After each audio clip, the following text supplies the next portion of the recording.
लो आपका चॉकलेट। क्या हुआ बाबा, क्या परेशानी है आप बताएं। बेटा मेरी तो ख्वाहिश है हज या उम्रा। बाबा मैं अल अरीस टूर्स एंड ट्रैवल्स को जानता हूँ। हाँ हाँ वही जो नियामत ताहरी के अपोजिट और जमजम बेकरी के पीछे। जियारतें कैसे करूँगा और हैदराबादी खाना? वहाँ पे आपको जियारतें अच्छे से हो जाएगी। वो हैदराबादी खाना 3 टाइम लजीज खाना, ईरानी चाय के साथ। और अब्बाजान आपको पता है हैदराबाद से जिद्दा, जिद्दा से हैदराबाद डायरेक्ट फ्लाइट है। मक्का मदीने को जाने के लिए वहाँ पे एसी बस का भी इंतजाम है।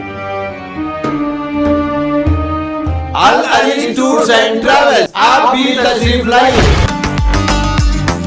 अस्सलाम वालेकुम नाजरीन, मैं मोहम्मद आजम RH9 न्यूज में आपका खैर मकदम। इलेक्शन लड़ो, खामोश चले जाओ। ये तीरा बताने करने के कामा मत करो। आप अगर तीरा बताने करने के कामा करेंगे तो पुराने शहर के अंदर जो है हर बच्चा एक तीर लेके फिरता। आपको अंदाजा नहीं है, हर बच्चा एक तीर लेके फिरता। बार कस करने गए तो हर आदमी के लुंगी में तीर रहता। ये याकूब परे का पिछला असेंबली इलेक्शन तो छोटा ट्रेलर था, असल पिक्चर तो असेंबली पार्लियामेंट इलेक्शन में दिख के आएंगे आपको। ये सिर्फ और सिर्फ अमजदुल्ला खान नॉमिनेशन डाले तक है। रिंची में आपके कितने खास लोग नहीं है हॉस्पिटल में? आप बताइए। अब्बास साहब कौन है? ये अमेरिका से कौन आए अब्बास साहब? उनका माधवी लता से क्या ताल्लुक है? आपके खानदान के एक खुद जिनका नाम जो है आपके नाम से जुड़ा हुआ है वो विरिंची हॉस्पिटल में क्यों जॉब कर रहे हैं? कितने एम्प्लॉयज आपके जो है मुस्लिम एम्प्लॉयज विरिंची हॉस्पिटल में काम कर रहे हैं? कितने वेंटिलेटर्स जो है विरिंची हॉस्पिटल में आपने कोविड के दौरान लोगों को, आपके खास लोगों को बोल के विरिंची में आपने दिलवाया? मोहतरम दोस्तों देखो, ये सियासी माहौल गरमाने के लिए इस किस्म से जो है हरकतें की जाती है। आप ये बात को लेके ज्यादा जो है परेशान मत हो। ये हैदराबाद है, किसी की अम्मा ने जनी यहाँ पे जो है मस्जिद को शहीद करने के लिए 2 मस्जिदें शहीद हुए सेक्रेटेरिएट में तो केसीआर की हुकूमत गिरा दी है। बाबरी मस्जिद शहीद हुई तो कांग्रेस को सेंट्रल में से हटा दी है। ये जो है खाली क्या है, माहौल को गरमाने के लिए।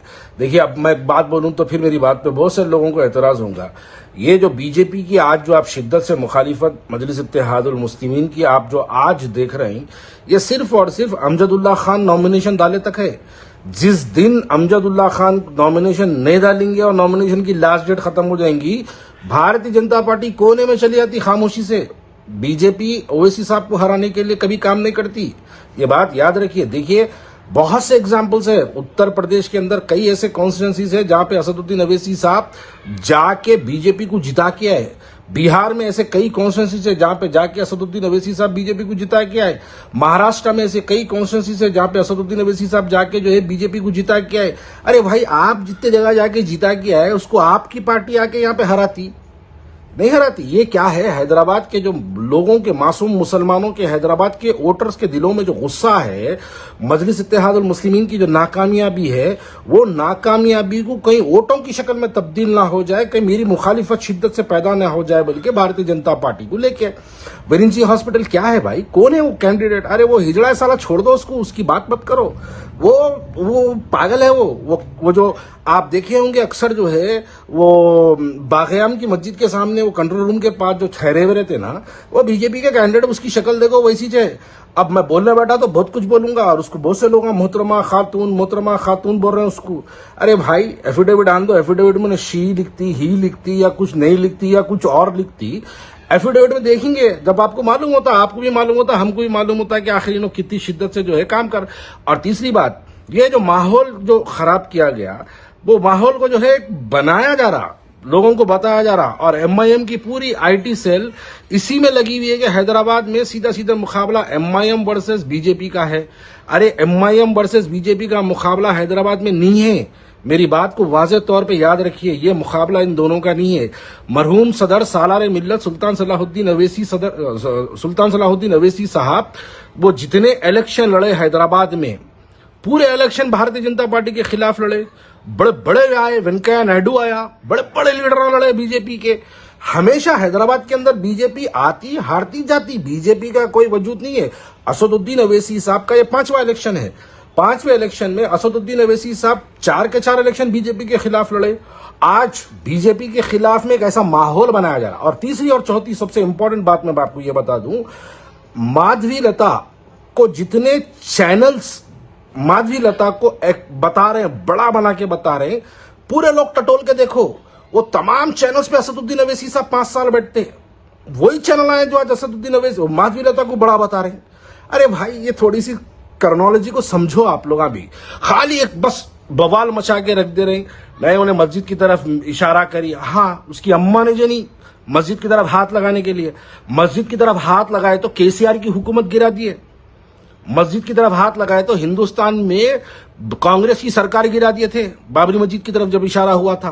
भाई साहब ये बातें मत करो, आप पॉलिटिक्स है। और मोहतरमा को भी बोलूं, आए इलेक्शन लड़ो, खामोश चले जाओ। ये तीरा बताने करने के कामा मत करो।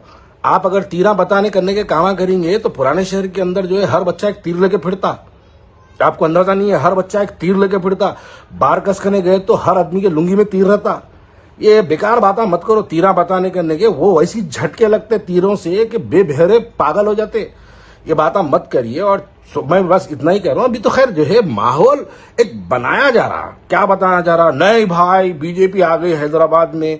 वो हमेशा जब भी इलेक्शन रहता बीजेपी आ जाती, फिर उसके बाद बीजेपी हार जाती, फिर जाके असद साहब बीजेपी के लिए काम करते, फिर बीजेपी को जिता के आते। अब मैं एक आखिरी सवाल आप तमाम के लिए छोड़ रहा हूं। मुलायम सिंह यादव और अखिलेश की जब सरकार थी उत्तर प्रदेश में, खुद असदुद्दीन अवैसी साहब कई चैनलों पे बैठ के बोले मेरे 71 परमिशंस जो है मुलायम सिंह यादव और अखिलेश यादव कैंसिल कराए बोल के बोले। अब आप बताइए, जब से योगी आदित्यनाथ की सरकार आई उत्तर प्रदेश में, असदुद्दीन अवैसी साहब को उत्तर प्रदेश में जेड सिक्योरिटी मिल जाती। असदुद्दीन अवैसी साहब जा रहे हैं तो रास्ते बंद कर देते। असदुद्दीन अवैसी साहब अगर वहां पे जा रहे हैं तो हेलीकॉप्टर का परमिशन मिल जाता। पूरे 10 साल में योगी के क्या एक बार भी असदुद्दीन अवैसी साहब को आने से रोका गया? नहीं रोका गया। क्यों? इनके जाने से वहां फायदा होता। वैसे ही बीजेपी के यहां आने से हैदराबाद में इनको फायदा होता। ये दोनों एक दूसरे को फायदा पहुंचाते रहते। ये दोनों की सेम पॉलिसी है। उनके बुरे हालात हुए तो इन्हों यूपी चले जाते, इनके बुरे हालात होते उन्होंने हैदराबाद आ जाते। अब बहुत से लोग बोलेंगे क्या हुआ भाई इस बार असद साहब ने लड़े। अल्लाह का शुक्र है कांग्रेस की हुकूमत है तेलंगाना के अंदर। अगर तेलंगाना में कांग्रेस की सरकार नहीं होती तो असदुद्दीन अवैसी साहब इस मरतबा भी वहां थे। ये कांग्रेस है रोक के रखी। अरे भाई अभी इलेक्शन को बहुत टाइम है, इलेक्शन को आप निकलो, पैदल दौरे कर रहे हैं, आप सब कर रहे हैं। बस एक बात और एक बात का मैं जो है मुझे जवाब का जो है मुंतजर रहूंगा आप तमाम का। असदुद्दीन अवैसी साहब अगर इतने महबूब लीडर है हैदराबाद के अंदर, काय को भाई 1 महीना 2 महीने पहले से पैदल दौरे कर रहे हैं? काय को आप घर घर जा रहे हैं? मत जाओ ना भाई, आप घर पे बैठो ना। एक केरला में एक इब्राहिम मुस्लिम लीग के एक जो है एमएलए और एमपी हुआ करते थे केरला में। उन्होंने 5 साल आवाम की खिदमत करते थे और जब नॉमिनेशन डालते थे, नॉमिनेशन डालने के बाद घर से बाहर नहीं निकलते थे। ये बोल के नहीं निकलते कि मैं 5 साल खिदमत करा, अगर आवाम को मैं पसंद हूं तो आवाम मेरे को जिता के लाएंगी, अगर आवाम को मैं पसंद नहीं हूं तो आवाम हरा देंगी मेरे को, बोलते थे। और आवाम की इतनी मोहब्बत कि उनको जिता के भी लाते। तो असद साहब आप भी अगर इतने बड़े महबूब लीडर है, अगर आप भी इतने बड़े कायद है, आप मुसलमानों की इतनी बड़ी आवाज है, तो आप नॉमिनेशन डाल के घर में बैठ जाओ साहब। आप घर में बैठो, आप घर में बैठ जाइए, आपको जिता के लाती है हैदराबाद की आवाम। नहीं, बिल्कुल इतना बड़ा रिस्क नहीं लेंगे। क्यों? इस मर्तबा हैदराबाद के अंदर बवाल है, हैदराबाद के अंदर हंगामा मचने वाला है इस मर्तबा। आपको अंदाजा नहीं है। आपकी मुखालिफत, आपकी आइडियोलॉजी, आपकी बीजेपी को जिताने की जो ताकतें बनाए आप, बीजेपी को जिस अंदाज में आप बार बार ताकतें पहुंचाते रहे पूरे हिंदुस्तान के अंदर, हैदराबाद का मुसलमान उस बात को जानता है। ये याखुदपुरे का पिछला असेंबली इलेक्शन तो छोटा ट्रेलर था, असल पिक्चर तो असेंबली पार्लियामेंट इलेक्शन में दिख के आएंगे आपको। आप याद रखिए जिस अंदाज में याखुदपुरा आपकी आइडियोलॉजी, आपकी पॉलिसीज, आपके गलत बयानात के खिलाफ याखुदपुरा जैसा अपने वोटों का इस्तेमाल करा, पूरा हैदराबाद याखुदपुरा बनेगा इस मर्तबा। ये बात को मेरी याद रखना। इतनी शिद्दत से आपकी मुखालिफत है, आपको समझ में नहीं आ रहा। आप तो अभी भी जो है वाईजेड सिक्योरिटी के अंदर फिर रहे हैं, आप पुराने शहर के अंदर। वोटरों के दिल में झांक के देखिए, मालूम होता वोटर कितना नाराज है आपसे, किन किन चीजों से नाराज है, आपको पता चलेगा इलेक्शन के वक्त इंशाल्लाह ताला बताएंगे। और भाई ये बेकार बातें हैं, मस्जिद की तरफ कोई इशारा करा, वो करा, धनुष मारा, तीर मारा, ये सब बेकार बातें हैं। विरिंची में आपके कितने खास लोग नहीं है हॉस्पिटल में? आप बताइए। अब्बास साहब कौन है? ये अमेरिका से कौन आए अब्बास साहब? उनका माधवी लता से क्या ताल्लुक है? आपके खानदान के एक खुद जिनका नाम जो है आपके नाम से जुड़ा हुआ है, वो विरिंची हॉस्पिटल में क्यों जॉब कर रहे हैं? कितने एम्प्लॉयज आपके जो है मुस्लिम एम्प्लॉयज विरिंची हॉस्पिटल में काम कर रहे हैं? कितने वेंटिलेटर्स जो है विरिंची हॉस्पिटल में आपने कोविड के दौरान लोगों को, आपके खास लोगों को बोल के विरिंची में आपने दिलवाया? ये बहुत से सवालों का जवाब आपको देना है। ये खाली चुप माहौल बना के नहीं भाई भाई प्लीज अब की बार नहीं, कई को बोले तो डायरेक्ट मुकाबला है भाई, और डायरेक्ट मुकाबला बहुत टफ हो जाएगा भाई, बहुत टफ हो जाएगा। पहली बार बीजेपी नहीं लड़ रही भाई हैदराबाद में 40 साल से अगर एमआईएम की जो है इख्तिदार पे 40 साल से अगर जमात बैठी हुई है, तो 40 साल से बीजेपी हैदराबाद आती, बड़े बड़े तुरुमचियां आ गए, बड़े बड़े तोपखा आ गए, वेंकैया नायडू जैसा लीडर आ गया, आके वो भी हार के चले गया, विजय शांति आई वो भी हार के चले गई।